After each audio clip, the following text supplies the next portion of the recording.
All right, let's talk leadership. Today, we are cracking open a playbook that has been an absolute game changer for leaders for, gosh, almost a century now. We're diving into the wisdom of Dale Carnegie and turning his timeless ideas into a practical guide, especially for you if you're stepping into that manager role for the very first time. So, you got the promotion. First off, congratulations. That's huge. You are probably a rock star at your job, an amazing engineer, a sharp analyst, you name it. But here's the tough truth. The skills that got you this far, they're not the ones that are going to make you succeed next. Your biggest challenge isn't about the work anymore. It's about leading the people who do the work. Now, this might actually shock you. We spend all these years, right, sharpening our technical skills. But research from the Carnegie Foundation found that stuff only accounts for about 15% of your financial success. A whopping 85% comes from something totally different, something they called human engineering. And this is what we call the 85% problem.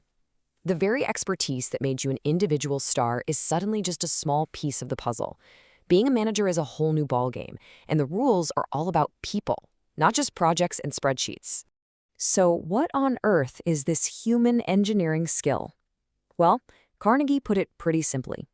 It's your ability to understand, to lead, and, this is the key part, to arouse genuine enthusiasm in other people. You could be the best software developer in the world, but if you can't motivate your team of developers, that project is going nowhere fast. This skill is the bridge between your talent and your team's success. To figure this all out, Carnegie actually turned his courses into a kind of real-world laboratory for human relations. He was obsessed with what works and what doesn't when you're trying to motivate someone. And the secret he uncovered? Well, it's actually simpler and way more powerful than you might think. He built almost everything on this one powerful insight from the psychologist William James. Notice the word he uses. It's not a wish, it's not a desire, it is a craving to be appreciated. Just think about it for a second. The last time someone gave you a really sincere, specific compliment, how did that make you feel? That feeling is the power we're talking about. And as a manager, you now hold the key to creating that feeling for your team every single day. And this just nails the business side of it. Charles Schwab, who was one of the highest paid executives of his time, he didn't say his success came from knowing about steel. Nope, it was this one skill. He said arousing enthusiasm was his single greatest asset. And where does that enthusiasm come from? It comes right back to that fundamental human need to feel valued and appreciated. Okay, so that's the why. Let's get into the how.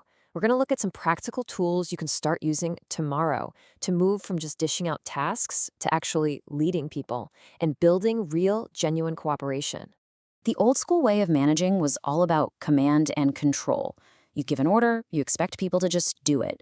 But let's be real, nobody likes taking orders. So instead of saying, finish this report by Friday, what if you asked, what do you think is a realistic deadline for this? Or is there anything you need from me to get this done? That tiny shift changes everything. It turns a demand into a collaboration. And to make this a real habit, here's a checklist you can start using. Don't wait for some formal review. Catch people doing things right.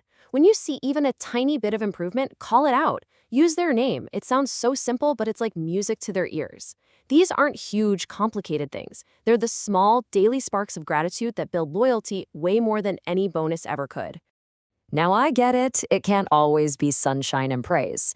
One of the absolute hardest parts of being a new manager is dealing with conflict and giving tough feedback. But Carnegie gives us a framework that can turn these scary moments into chances to grow without destroying relationships. So here's the mindset shift. Let's say a team member disagrees with a deadline you set. Your first instinct might be to get defensive.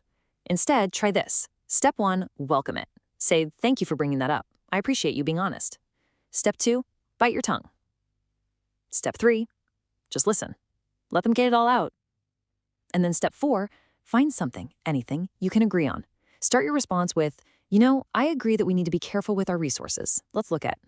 Just like that, you've gone from a fight to a problem-solving session. Okay, let me tell you a quick story. It's a masterclass in handling a really tricky people problem. So General Electric had this guy, Charles Steinmetz. He was an absolute genius as an engineer, but a train wreck as a manager. Now, they could have demoted him or fired him, which would have been totally humiliating, but instead, they did something brilliant. And this is the principle in action. Let the other person save face. By giving him a new, super prestigious-sounding title, GE solved the business problem while keeping his dignity completely intact. It's such a powerful lesson. How you handle a correction is often way more important than the correction itself. Phew, okay, we have covered a lot, but none of this knowledge matters if you don't actually put it into practice, right? So we've boiled down Carnegie's ideas into a simple 3-month roadmap to help you build these skills until they become second nature. So here's how you can actually start doing this. In your first month, your only job is to become a world-class listener. That's it. Just focus on hearing people out and showing that daily, sincere appreciation.